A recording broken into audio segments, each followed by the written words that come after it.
اعوذ باللہ من الشیطان الرجیم بسم اللہ الرحمن الرحیم رب اشرح لی صدری ویسر لی امری واحلل عقدۃ من لسانی یفقہوا قولی ربی یسر ولا تعسر وتمم بالخیر۔ آج کا لیسن جو ہے وہ ہم کریں گے انشاءاللہ سورۃ البقرہ آیات 87 سے 89 تک۔ اس کا ٹرانسلیشن ہم پہلے دیکھتے ہیں۔ آیا نمبر 87، اور لقد، البتہ، تحقیق، آتینا، دی ہم نے، آتئی کا مطلب دینا، اینڈ پہ نون الف ہے تو ہم نے، موسیٰ علیہ السلام کو، الکتابہ کتاب، اور قفینا، قفینا کا مطلب ہوتا ہے اینڈ نون الف اینڈ پہ تو اس کا مطلب ہم نے، اور کفئی جو ہے یہ ہے پے در پہ بھیجنا، اوپر نیچے، جیسے ایک کے بعد دوسرا، دوسرے کے بعد تیسرا، اس طرح سے۔ تو پے در پہ بھیجے ہم نے، من سے، بعدی، ہی، بعد ہی ضمیر ہے اس کے بعد، اس کے، بالرسلی، با ہے شروع میں تو ساتھ رسول، اور آتینا، دی ہم نے، عیسیٰ علیہ السلام، ابنہ، بیٹے، مریم کو، البیناتی، روشن نشانیاں، یا آپ معجزات بھی کر سکتے ہیں یہاں پر، اور ایدنا، نون الف اینڈ پہ وہی ہوگا ہم نے، تو مدد کی، ہم نے، ہو ہے اینڈ پہ اس کی، بھی روحی، ساتھ روح کے، القدس، پاکیزہ، افکلما،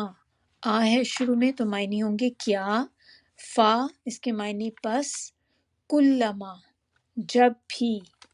جاء آیا، کم تمہارے پاس، رسول، بیما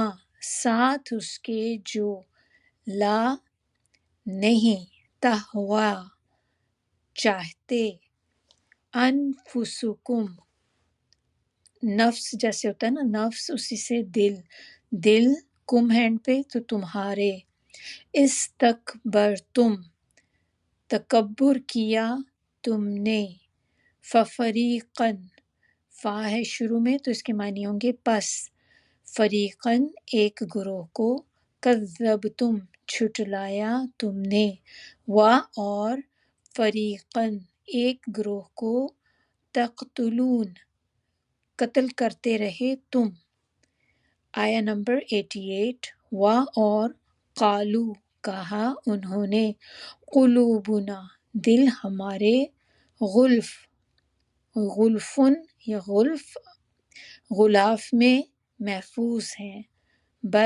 بلکہ، لعنہم اللہ، لعنہم لعنت کی ہے، ہم ان پر، اللہ نے،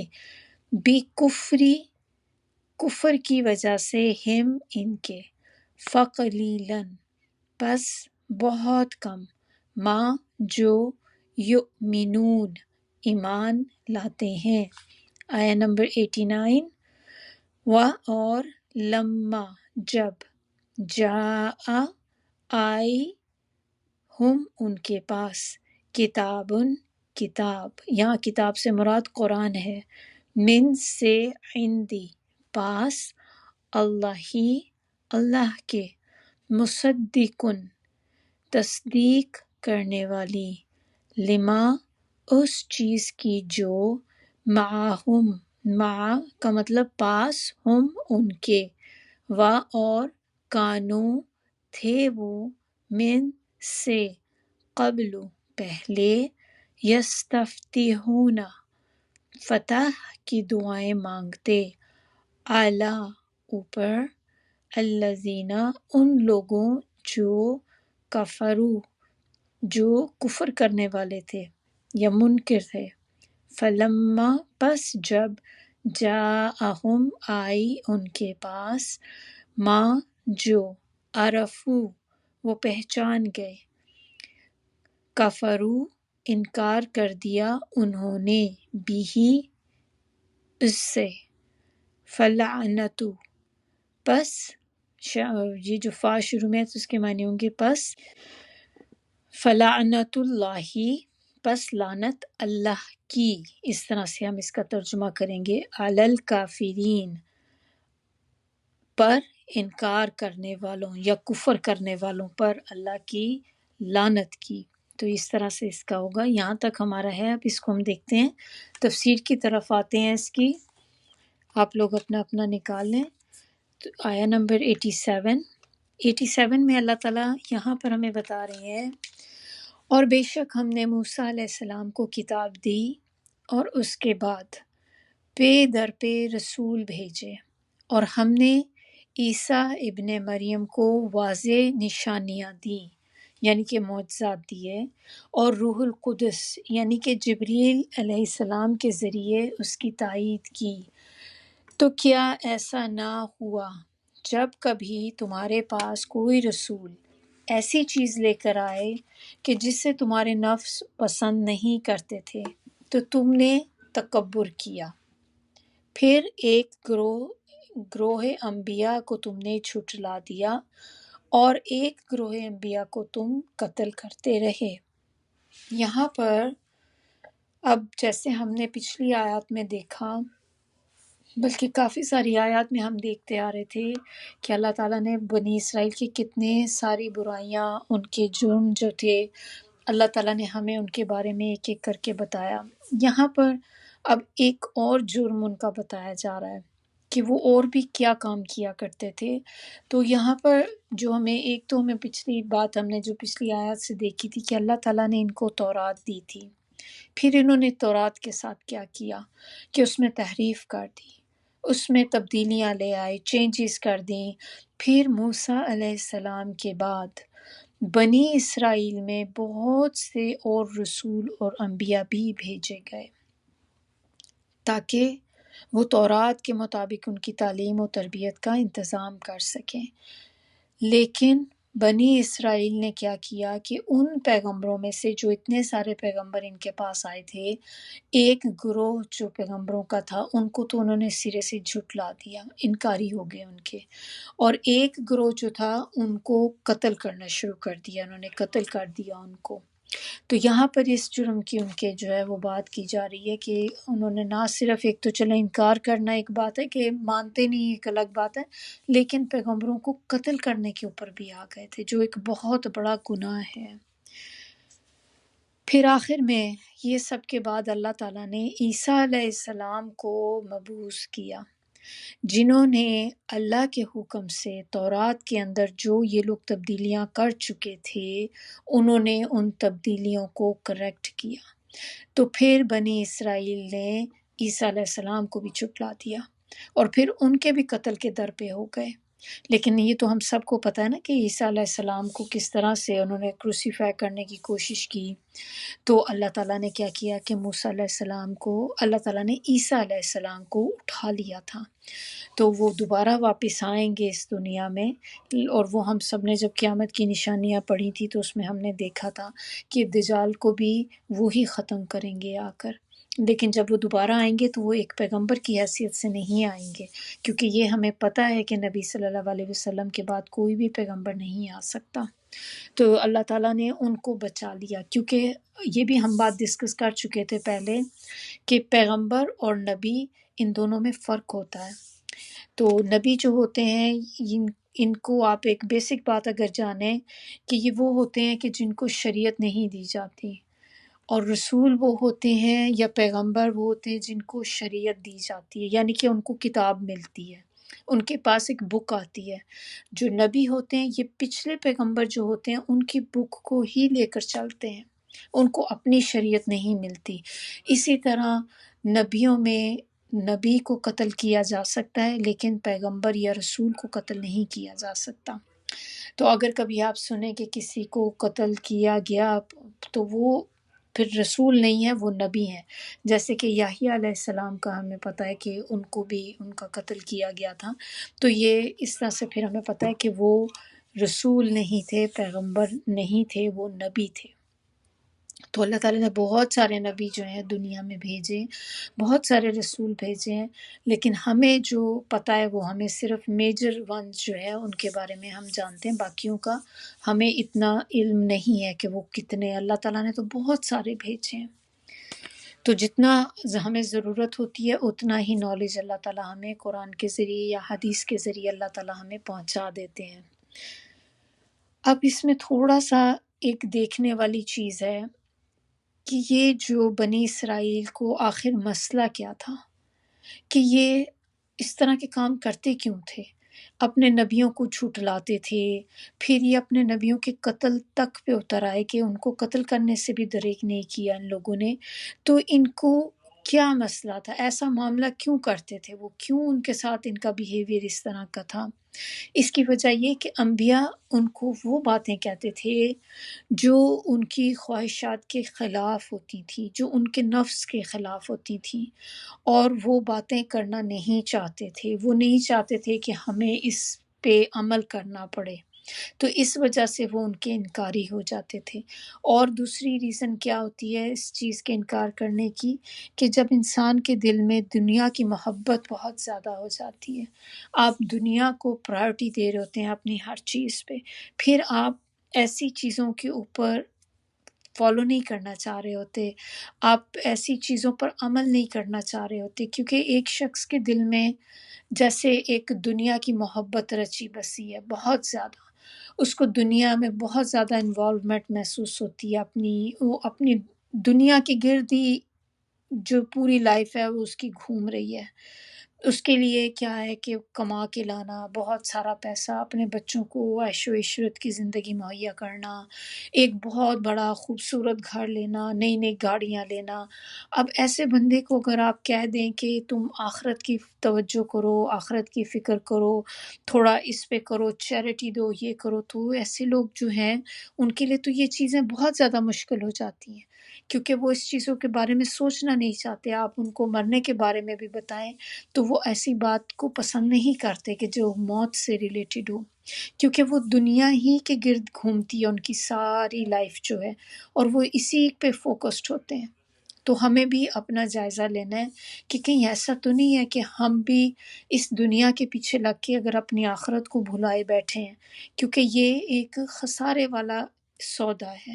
کہ جس میں انسان کا فائدہ نہیں ہوتا۔ جب بھی انسان کے دل میں دنیا کی محبت آتی ہے تو آخرت کی محبت نکل جاتی ہے، آخرت کا خیال بھی بلکہ نکل جاتا ہے۔ انسان اس چیز کو بھی بھول جاتا ہے کہ ایک دن میری موت ہونی ہے، ایک دن مجھے اللہ کے سامنے کھڑے ہونا ہے، اور ایک دن مجھے جواب دہ ہونا ہے اللہ تعالیٰ کے سامنے۔ تو ان کی ریزن بھی یہی تھی کہ دنیا کی محبت بہت زیادہ تھی، اپنا ایک جو ایک مقام تھا، ایک لوگوں کے سامنے ایک ان کی اپنے آپ کہہ لیں ایک فیم تھا کہ وہ فیمس تھے، وہ دنیا کے لوگوں کے سامنے ان کو ایک ہوتا تھا کہ ہماری ایک ریپوٹیشن ہے، کہ ایسا نہ ہو کہ ہم ان کو ایکسیپٹ کر لیں تو ہماری ساری ویلیو ختم ہو جائے گی جو اب لوگوں کی نظر میں ہے۔ تو وہ اس چیز کو جان بوجھ کے بھی ماننے سے انکاری تھے، مانتے نہیں تھے۔ تو اب یہاں پر بتایا جا رہا ہے کہ آج جو تم نبی صلی اللہ علیہ وسلم کے ساتھ کر رہے ہو، یہ اسی سلسلے کی کڑی ہے جو تم پہلے سے کرتے چلے آئے ہو، کیونکہ یہ بتایا جا رہا ہے قرآن تو نبی صلی اللہ علیہ وسلم کے اوپر اترا ہے نا، تو نبی صلی اللہ علیہ وسلم کو یہ باتیں بتا کر ان کو یہ کہا جا رہا ہے کہ یہ لوگ جو تھے یہ نبی صلی اللہ علیہ وسلم کے ساتھ اس لیے ایسے کر رہے ہیں کیونکہ یہ پہلے بھی اپنے پیغمبروں کے ساتھ اسی طرح کرتے چلے آئے، پہلے بھی اپنے پیغمبروں کو، اپنے نبیوں کو انہوں نے جھٹلایا ہے، اور اسی طرح آج آپ صلی اللہ علیہ وسلم کو بھی جھٹلا رہے ہیں۔ موسیٰ علیہ السلام، یہاں پر ہم نے دیکھیں اسی آیت میں موسیٰ علیہ السلام اور عیسیٰ علیہ السلام دونوں کے بارے میں اللہ تعالیٰ نے بتا دیا۔ سٹارٹ کس سے؟ موسیٰ علیہ السلام سے ہوا، اور پھر اس کے بعد عیسیٰ علیہ السلام کا ذکر آیا۔ تو موسیٰ علیہ السلام اور عیسیٰ علیہ السلام جو ہیں ان کو کہتے ہیں کہ یہ اولو العزم پیغمبر جو ہیں ان کے اندر ہیں۔ 5 پیغمبر ہیں جن کو اولو العزم کہتے ہیں، اور ان میں سب سے پہلے جو ہیں وہ نوح علیہ السلام ہیں، پھر اس کے بعد نمبر 2 ابراہیم علیہ السلام، نمبر 3 موسیٰ علیہ السلام، نمبر 4 عیسیٰ علیہ السلام، اور نمبر 5 محمد صلی اللہ علیہ وآلہ وسلم۔ تو یہ جو 5 پیغمبر ہیں ان کو اولو العزم کہتے ہیں۔ تو اولو العزم کا مطلب کیا ہوتا ہے؟ کہ کون ہوتے ہیں یہ پیغمبر؟ یہ وہ ہوتے ہیں جن کو آپ کہہ لیں اسٹیڈ فاسٹ، یعنی کہ جو ہر حال میں کھڑے رہتے ہیں، ان کی بہت زیادہ اسٹرانگ ول ہوتی ہے، اور یہ بہت زیادہ پیشنٹ ہوتے ہیں، یعنی کہ صبر بہت ہوتا ہے۔ اتنی ساری مشکلات آزمائشیں آنے کے باوجود بھی جب یہ اپنے راستے پر کھڑے رہتے ہیں، تو ایسے پیغمبر جنہوں نے بہت زیادہ مشکلات کا سامنا کیا، جن کو بہت زیادہ ٹف حالات دیکھنے پڑے ہیں، تو ایسے پیغمبر، اور اس کے باوجود بھی وہ اپنے راستے سے نہیں ہٹے، تو ایسے پیغمبروں کو کہتے ہیں اولو العزم۔ تو یہ امپورٹنٹ ہے، تو ہمیں پتہ ہونا چاہیے کہ وہ کون سے 5 پیغمبر ہیں جو اولو العزم میں ہیں۔ موسیٰ علیہ السلام کے بعد بنی اسرائیل میں اتنے سارے پیغمبر، اتنے سارے نبی آئے، اور کہ جنہیں اللہ کے سوا ہم کوئی اور شمار نہیں کر سکتے، کیونکہ وہ اتنے زیادہ ہیں، اور چونکہ ہمارے پاس اس کا نالج نہیں ہے کہ ٹوٹل کتنے تھے، کیا نام تھے ان کے، تو اللہ ہی ان کو جانتا ہے کہ کتنے تھے، لیکن کافی پیغمبر اللہ تعالیٰ نے، نبی جو تھے وہ ان کے بعد بھیجے۔ اور بنی اسرائیل وہ امت ہے جس میں سب سے زیادہ نبی آئے ہیں۔ قرآن مجید میں سب کا نام نہیں ہے، صرف بڑے بڑے پیغمبروں کا نام ہے جو بنی اسرائیل کی طرف آئے، مثلا جیسے کہ ہارون علیہ السلام، ذوالکفل کا ذکر ہے، الیاس علیہ السلام، داؤد علیہ السلام، سلیمان علیہ السلام، پھر عزیر علیہ السلام، یونس، زکریا، یحییٰ، عیسیٰ، یوشع بن نون۔ یوشع بن نون کا نام ہمیں ایک حدیث سے ثابت ہوتا ہے کہ وہ بھی شاید نبیوں میں سے تھے۔ تو یہ سارے نام ہمیں پتہ ہیں جو بنی اسرائیل کی طرف بھیجے گئے ہیں۔ ایک حدیث ہے نبی صلی اللہ علیہ وسلم کی، آپ صلی اللہ علیہ وسلم نے فرمایا، بے شک بنی اسرائیل کے امور کی دیکھ بھال ان کے انبیاء کیا کرتے تھے، جب کوئی نبی چلا جاتا تو دوسرا اس کا جانشین ہو جاتا، لیکن میرے بعد تمہارے اندر کوئی نبی نہیں آنے والا۔ موسیٰ علیہ السلام کے بعد تو آئے، مگر میرے بعد کوئی نہیں آئے گا۔ تو صحابہ کرام نے عرض کیا کہ پھر بعد میں ان معاملات کا کیا ہوگا؟ کون ان معاملات کو دیکھے گا؟ کون ان کی دیکھ بھال کرے گا؟ یا کون سنبھالے گا؟ تو آپ صلی اللہ علیہ وسلم نے فرمایا کہ خلفاء ہوں گے اس ٹائم میں۔ تو خلیفہ جو ہوتے ہیں نا، کہ خلفاء آئیں گے، پھر وہ ایسے معاملات کو دیکھیں گے۔ سنن ابی ماجہ کی ہے یہ حدیث۔ عیسیٰ ابن مریم، ان کو اللہ تعالیٰ نے بہت سی بینات، جو یہاں پر ورڈ تو بینات آئے جس کے معنی کیا ہوتے ہیں کہ جیسے معجزہ ہوتا ہے نا، تو ایک اس کا ہوتا ہے روشن نشانیاں اور معجزات، کہ اللہ تعالیٰ نے ان کو معجزات عطا کی۔ اب وہ معجزات کیا تھے جو ان کو عطا کیے؟ تو اللہ تعالیٰ نے جو معجزات ان کو عطا کیے، سب سے پہلے تو سب سے بڑا جو معجزہ ان کو کیا تھا کہ انجیل دی ان کو، بائبل یعنی کہ۔ پھر اللہ تعالیٰ نے کچھ اور معجزات ان کو دیے، جیسے کہ اللہ تعالیٰ نے ان کو جب وہ چھوٹے تھے، تو یہ ان بچوں میں سے واحد کچھ بچے دنیا میں، جو 3 ہیں ٹوٹل، جن میں سے عیسیٰ علیہ السلام بھی تھے، جنہوں نے ایک کہہ لیں کہ انفینٹ تھے بالکل، یا گود کے بچے تھے، تو انہوں نے بولنا شروع کیا تھا، بولا تھا، یعنی کہ گود میں، پنگوڑے میں بولا تھا، اور ادھیڑ عمر میں لوگوں سے باتیں کرتے تھے۔ پھر اللہ تعالیٰ نے ان کو کتاب حکمت یعنی کہ تورات اور انجیل سکھائی۔ پھر اور اللہ تعالیٰ نے ان کو جو معجزات دیے تھے کہ یہ کیا کرتے تھے کہ یہ کلے کو لے کر، یعنی کہ مٹی کو لے کر اس سے ایک برڈ بناتے تھے، پھر اس کو پھونک مارتے تھے اس میں، تو وہ زندہ ہو جاتا تھا، وہ پرندہ بن کے اڑنا شروع کر دیتا تھا۔ پھر یہ مردوں کو بھی زندہ کر دیتے تھے۔ یہ سارا کچھ اللہ کے اذن سے کرتے تھے، خود نہیں کر سکتے تھے، خود ظاہر ہے ان کی تو کوئی طاقت نہیں تھی، لیکن اللہ تعالیٰ نے ان کو یہ معجزات ان سے کرانے تھے، تو اللہ کے اذن سے یہ سب ہوتا تھا۔ اسی طرح اگر کوئی اندھا پیدا ہوتا، جیسے کوئی بچے ہوتے ہیں نا بورن بلائنڈ ہوتے ہیں، تو جن کا پھر کوئی علاج نہیں ہوتا، تو ان کے بھی جب ان پہ ہاتھ پھیرتے تھے تو وہ ان کی نظر واپس آ جاتی تھی، وہ ٹھیک ہو جاتے تھے۔ پھر اسی طرح لیپریسی جو ہوتی ہے، لیپریسی جس کو کوڑ کہتے ہیں، وہ بھی اگر اس کا بھی مرض کسی کو ہوتا تھا جس کا علاج نہیں ہوتا تھا پہلے، تو اس کے اوپر بھی ہاتھ پھیرتے تھے تو وہ ٹھیک ہو جاتا تھا۔ پھر اللہ تعالیٰ کہتے ہیں کہ اور معجزات میں اللہ تعالیٰ نے ان کو ایک یہ کہ روح پاک سے ان کی مدد کی، ان کی اور ان کی والدہ کی مدد کی۔ یہ چیز ساری ڈیٹیل اس کی جو ہے نا سورۃ المائدہ میں ہے، اللہ تعالیٰ نے سورہ مائدہ کے اندر اس کی ڈیٹیل بتائی ہے، آیا نمبر 110 کے اندر۔ تو اگر آپ لوگ چاہیں آپ جا کے وہاں پر بھی اس کو چیک کر سکتے ہیں، وہاں زیادہ ڈیٹیل میں یہ ساری چیزیں بتائی گئی ہیں۔ پھر یہاں پر بتایا گیا اس آیت میں بروح القدس، تو روح القدس سے کیا مراد ہے؟ روح تو کہتے ہیں روح، اور قدس مین پاک، اور یہاں اس سے مراد جبریل علیہ السلام ہے، کیونکہ وہ وحی لے کر آتے تھے۔ اور وحی کیا ہوتی ہے؟ وحی دیکھا جائے تو یہ وہ ہوتی ہے جو دلوں کو زندہ کر دیتی ہے، جس طرح جسم کو روح زندہ کرتی ہے، تو ان کی لائی ہوئی وحی سے دل پاک ہوتے ہیں، اسی لیے ان کو روح القدس کہا جاتا ہے، کیونکہ وہ وحی لے کر آتے تھے جس سے لوگوں کے دل پاک ہوتے تھے۔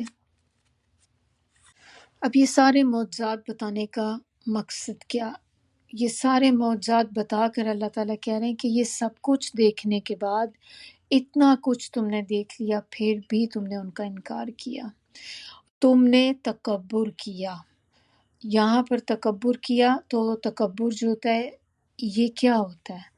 تکبر کا معنی ہوتا ہے حق کا انکار کرنا۔ دو چیزیں آ جاتی ہیں، ایک ہوتا ہے اس میں حق کا انکار کرنا کہ آپ کے سامنے حق ہے آپ پھر بھی نہ مانیں، دوسرا دوسروں کو اپنے آگے حقیر جاننا، بی لٹل کرنا کسی کو، تو یہ دونوں معنی تکبر میں آ جاتے ہیں۔ تو عیسیٰ علیہ السلام کو بھی اگر ہم دیکھیں تو جو یہود تھے انہوں نے ان کو قتل کرنے کی سازش کی، اور بلکہ اپنی دانش میں تو انہوں نے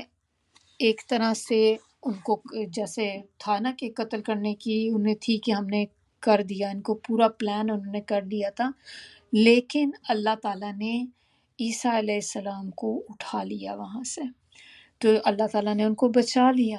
اسی طرح نبی صلی اللہ علیہ وسلم کو بھی قتل کرنے کی کوششیں کی یہود نے، جیسے کہ شاید آپ لوگوں نے کبھی پڑھا ہو کہ ان کو ایک زہر آلود بکری کھلائی گئی تھی، کھلایا تو نہیں تھا، مطلب ان کو پکا کر ان کے پاس لے کر آئے تھے جیسے کہ کھلانے کے لیے، اللہ تعالیٰ نے اینڈ ٹائم پہ ان کو بچا لیا۔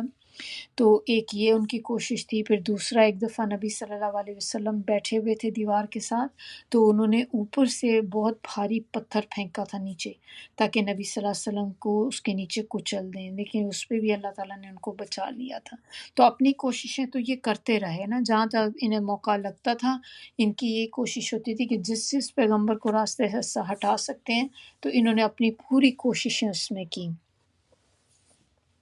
اب یہ آیت سے ہمیں کیا پتہ چلتا ہے؟ یہ آیت ہم نے جو دیکھی ہے اس سے ہمیں پتہ چلتا ہے کہ اللہ تعالیٰ نے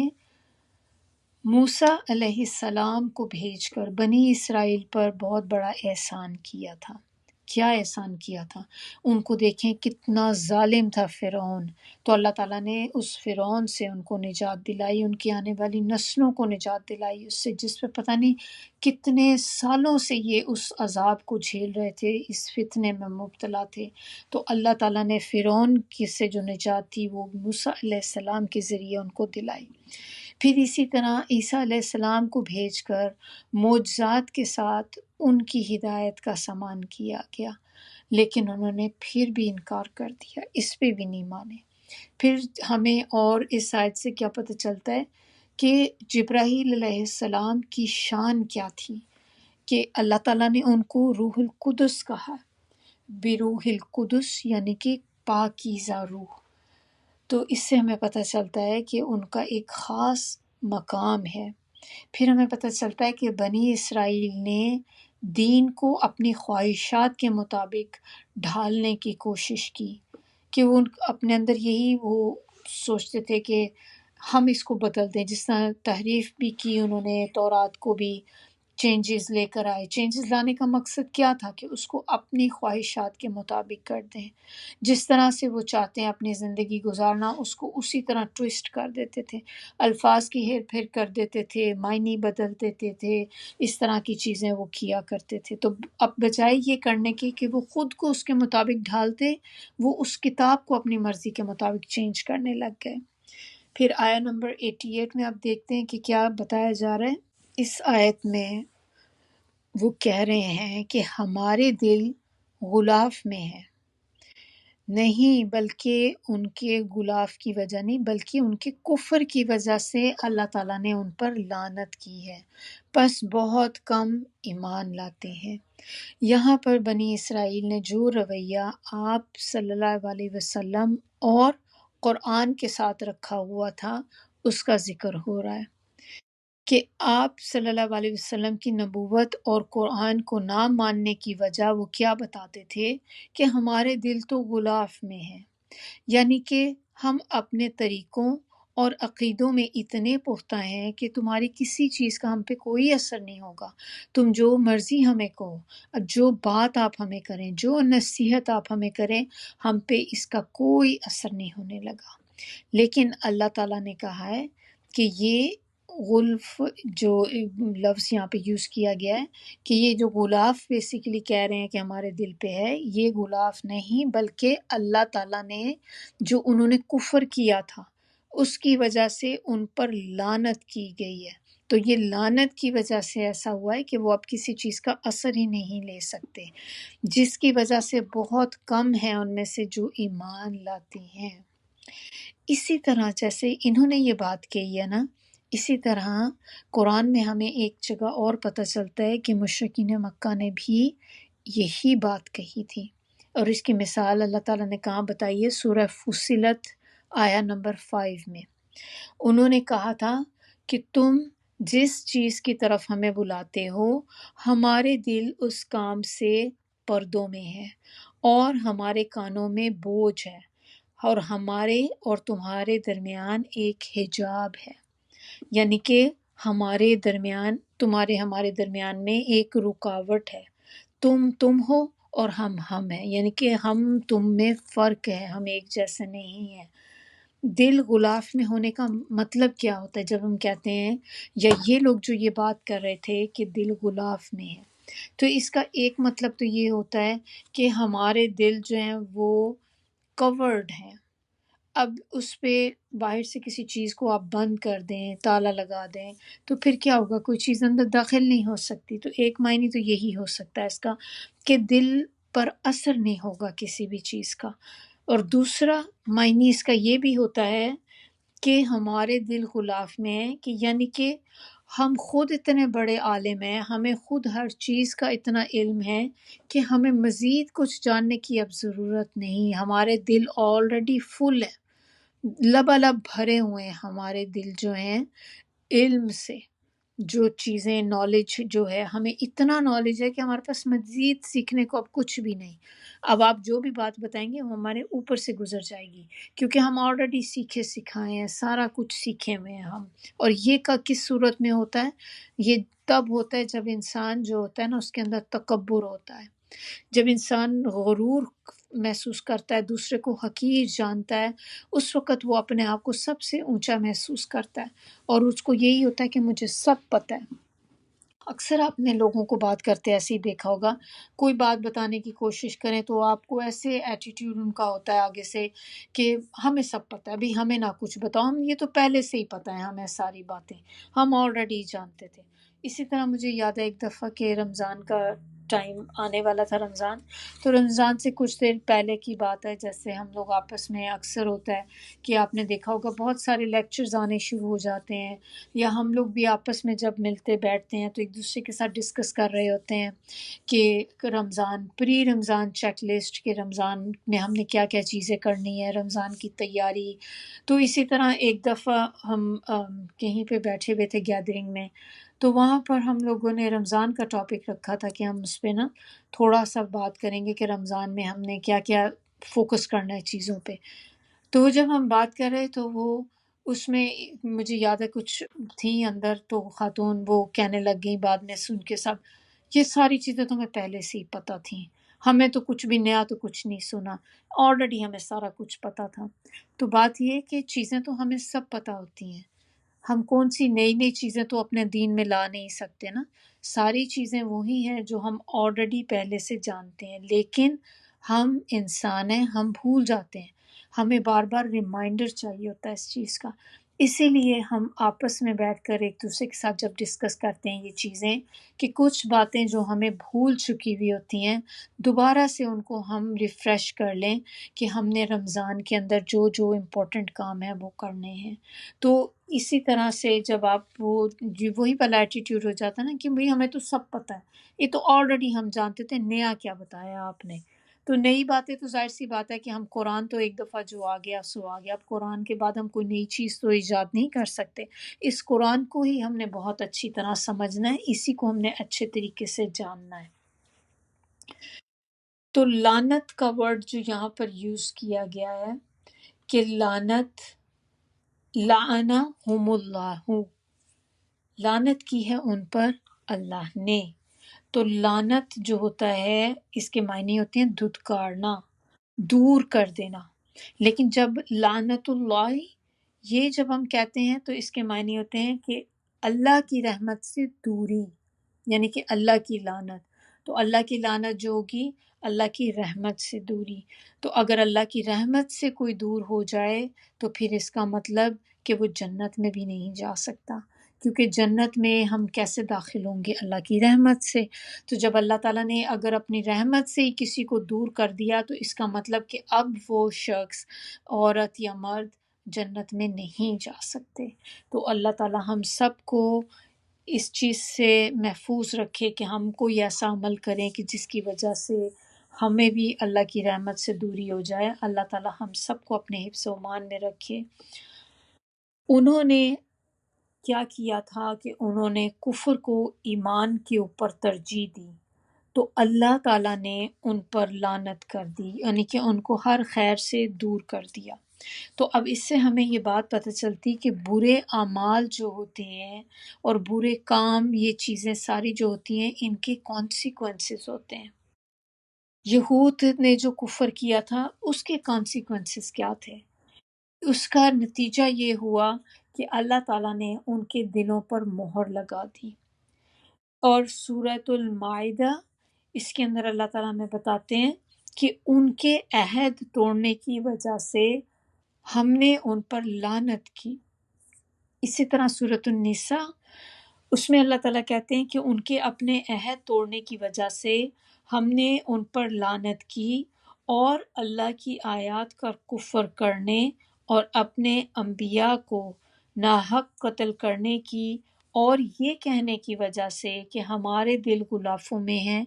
اللہ نے ان کے دلوں پر مہر لگا دی۔ اب اس سے آپ کو کچھ یاد آ رہا ہوگا کہ ہم نے سورہ بقرہ جب شروع کی تھی تو اس کے شروع میں بھی ہم نے ایک آیت پڑھی تھی جس میں یہی تھا کہ اللہ تعالیٰ نے ان کے جو دل تھے ان پہ مہر لگا دی، اور یہ بہت کم ہے جو ایمان لاتے ہیں۔ اس سے دو مطلب ہو سکتے ہیں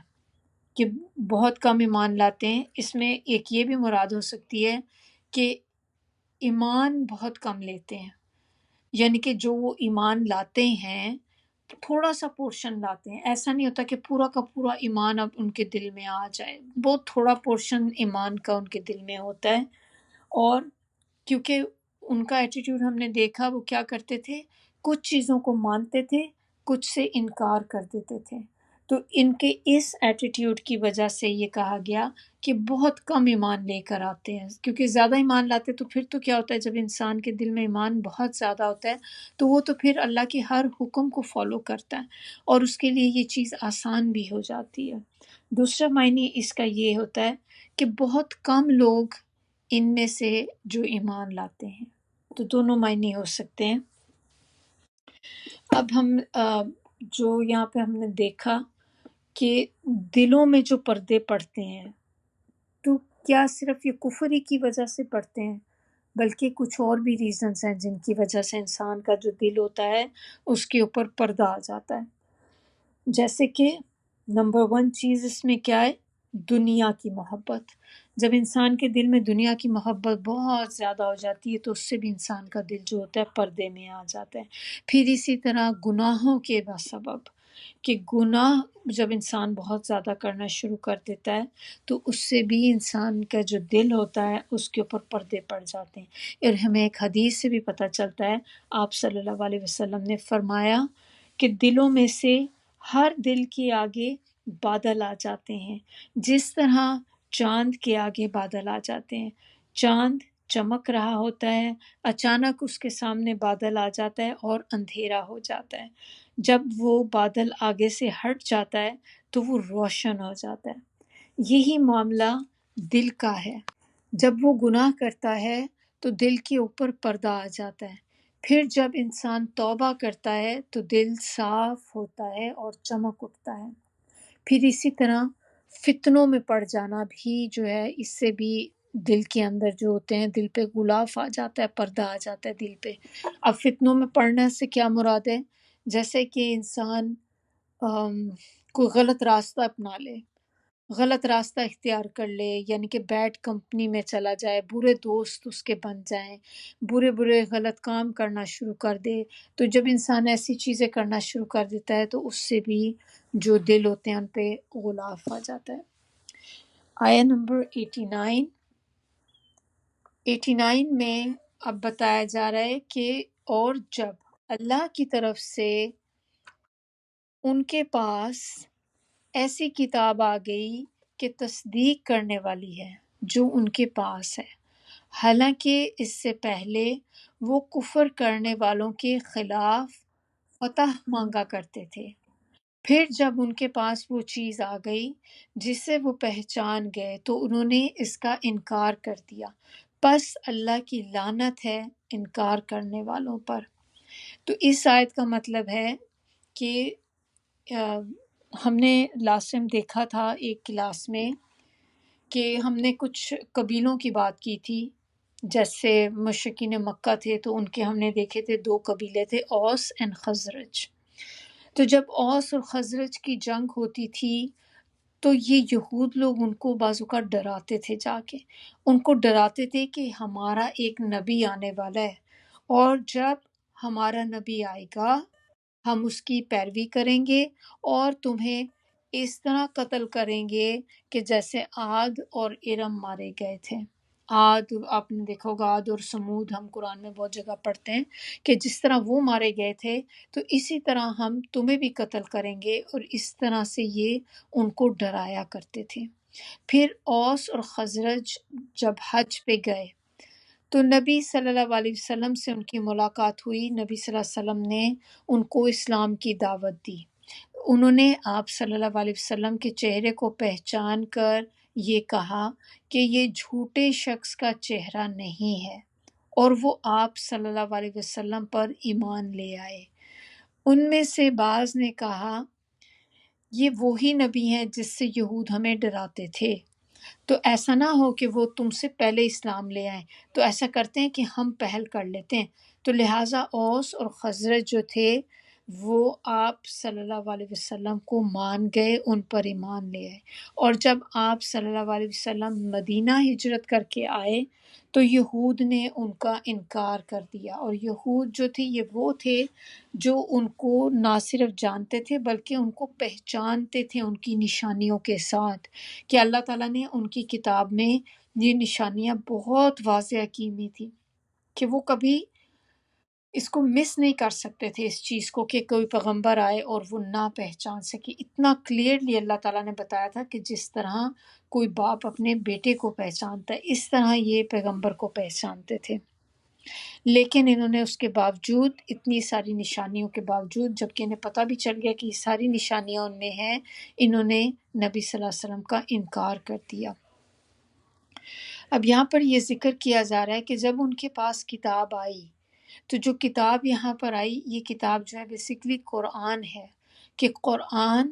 تصدیق کرنے والا ہے اس کی جو ان کے پاس پہلے سے موجود تھا، یعنی کہ تورات، انجیل، یہ ساری کتابیں جو پہلے سے ان کے پاس تھیں، قرآن اس کی تصدیق کرتا ہے۔ اس سے پہلے یہ اوس اور خزرج کے خلاف دعا مانگا کرتے تھے، جیسے کہ ہمیں اس آیت سے یہی پتہ چلتا ہے کہ کانو من قبل یستفتحون علی الذین کفروا، کہ یہ پہلے اوس اور خزرج کے خلاف دعا مانگا کرتے تھے، فتح طلب کیا کرتے تھے اللہ تعالیٰ سے، اور دعا مانگتے تھے کہ اللہ تعالیٰ ہم میں جلد از جلد نبی کو بھیج دے تاکہ ہم اس کے ساتھ مل کر ان کا پتہ صاف کر دیں، ان کو ملیا میٹ کریں۔ پھر جب وہ نبی آ گیا تو انکاری ہو گئے۔ انہوں نے حالانکہ پہچان بھی لیا تھا نبی صلی اللہ علیہ وسلم کو ان کی نشانیوں کے ساتھ، وہ جان چکے تھے کہ یہ سچے نبی ہیں، سچے پیغمبر ہیں، اس کے باوجود بھی انہوں نے اس کا انکار کیا۔ تو کیوں کیا انکار؟ کس وجہ سے؟ انہوں نے کفر کی وجہ سے، انہوں نے تکبر کی وجہ سے انکار کیا، حسد کی وجہ سے۔ اور یہ کیوں حسد وہ کرتے تھے؟ حسد اس وجہ سے کہ وہ یہ اپنے اندر سوچ رہے تھے کہ جو نیکسٹ نبی آئیں گے وہ ہماری لینیج میں سے ہوں گے، لیکن جب نبی صلی اللہ علیہ وسلم ان کی لینیج میں سے نہیں آئے تو ان کو یہ چیز پسند نہیں آئی، تو ان کے انکاری ہو گئے کہ ہم نہیں مانتے، یہ تو عربوں کے لیے آئے ہیں، یہ پیغمبر ہمارے لیے نہیں آئے، تو انہوں نے ان کا انکار کر دیا۔ حق کو پہچاننے کے بعد جب دیکھ لیں انسان حق کو بھی پہچان جائے اور اس کے بعد بھی اگر انکار کرے تو ہمیں پتہ چلتا ہے کہ اللہ تعالیٰ کی لعنت ہوتی ہے ایسے شخص پہ یا ایسی قوم پر بھی، جو کوئی بھی حق کو دیکھ بھی لے، حق کو پہچان لے، لیکن اس کے باوجود اس چیز کو اس کو ایکسیپٹ نہ کرے، اس کے اوپر کھڑا نہ ہو، تو پھر اس طرح کی چیزوں پر اللہ کی لعنت ہوتی ہے۔ عقل مند کون ہے؟ عقل مند وہ ہے جو حق کو جان کر اس پہ ڈٹ جائے، اسے مضبوطی سے تھام لے، کسی بھی جیسے ہوتا ہے سچائی، اگر سچ کا دامن کہتے ہیں نا کبھی نہیں چھوڑنا چاہیے ہاتھ سے، سچ کو آپ دیکھیں تو سچ کو پکڑ لیں مضبوطی سے، اور جو بندہ بھی سچ کو مضبوطی سے پکڑ لیتا ہے، حق کو مان لیتا ہے، حق کے ساتھ ڈٹ جاتا ہے، تو وہ شخص کبھی ناکام نہیں ہوتا، اللہ تعالیٰ اس کو بلندیوں تک پہنچا دیتے ہیں۔ اور جب ایک انسان سچ بولتا ہے اور اس حد تک پھر سچ بولتا ہے کہ بار بار سچ بولتا ہے، تو اللہ کے ہاں سچا لکھا جاتا ہے، اللہ کے ہاں صدیق لکھا جاتا ہے۔ تو اسی طرح جو بندہ جھوٹ بولتا ہے بار بار، اللہ کے ہاں پھر ایک دن اس کو جھوٹا لکھ دیا جاتا ہے۔ تو اللہ تعالیٰ ہمیں ایسی چیزوں سے محفوظ رکھے، اللہ تعالیٰ ہمیں ایسے لوگوں میں شامل کرے کہ ہم بھی جب حق کو دیکھیں، سچ کو دیکھیں تو ہم اس کو پکڑ لیں، کچھ بھی ہو، جیسے بھی حالات ہوں، کبھی بھی جھوٹ نہ بولیں، سچ بولیں، چاہے اس وقت آپ کو اس کی وجہ سے تکلیف ہی کیوں نہ اٹھانی پڑے۔ ایک وقت کی تکلیف اٹھانا اس سے بہتر ہے کہ آپ بار بار تکلیف اٹھائیں، کیونکہ آپ نے ایک دفعہ سچ بول دیا، ایک دفعہ سچ کے ساتھ کھڑے ہو گئے، تو آپ دیکھیں کہ آپ پہ آنے والی جو مزید کوئی تکلیفیں نہیں ہوں گی۔ جبکہ جو شخص جھوٹ بولتا ہے پھر وہ ایک جھوٹ کو چھپانے کے لیے کتنے جھوٹ اس کو اور بولنے پڑتے ہیں، پھر لیٹر آن لائف میں کبھی نہ کبھی وہ چیز جو ہے وہ اوپن ہو جاتی، پھر اس میں انسان کی بے عزتی کتنی زیادہ ہوتی ہے۔ تو یہ ساری چیزیں، برائیاں ہمارے اندر اگر ایسی ہیں کہ ہم لوگ بھی اگر جھوٹ بولتے ہیں، چاہے مذاق میں ہی کیوں نہ بولتے ہوں، مذاق میں بھی بولتے ہیں، تو اس کو بھی ہمیں اپنی عادت کو ختم کرنا ہے، کیونکہ جھوٹ جھوٹ ہے، چاہے آپ اس کو مذاق میں کہیں چاہے سیریسلی کہیں۔ اور یہ بات ایک ذہن میں رکھیں کہ جب بھی ہم اپنی بری عادتوں کو چھوڑنے کی کوشش کرتے ہیں، ہم اپنی بری چیزوں کو، عادتوں کو چھوڑ کر ان کو، جیسے برائی کی طرف سے نکل کر ہم اچھائی کی طرف آتے ہیں، بری عادتوں کو چھوڑ کر اچھی عادتوں کو اپنانے کی کوشش کرتے ہیں، تو یہ بھی ہجرت ہے، ہجرت کی طرح آپ کو اجر ملتا ہے، کیونکہ یہ گناہوں سے نیکی کی طرف ہجرت ہے۔ تو اللہ تعالی ہم سب کو توفیق دے کہ ہم ان آیات کو اچھی طرح سمجھ سکیں، ان آیات پر عمل کر سکیں، اور بار بار اللہ تعالیٰ ہم پہ جو یہود کی چیزیں کھول رہے ہیں، مشرکین مکہ کی بھی، یہود کی بھی، جو ان کے جرائم تھے، کہ ہم اپنے آپ کو ان چیزوں سے محفوظ رکھ سکیں۔ سبحانک اللہم و بحمدک، نشہد ان لا الہ الا انت، نستغفرک و نتوب الیک۔ سبحان ربک رب العزت عما یصفون وسلام علی المرسلین والحمد للہ رب العالمین۔ ربنا تقبل منا انک انت السمیع العلیم وتب علینا انک انت التواب الرحیم۔ السلام علیکم ورحمۃ اللہ وبرکاتہ۔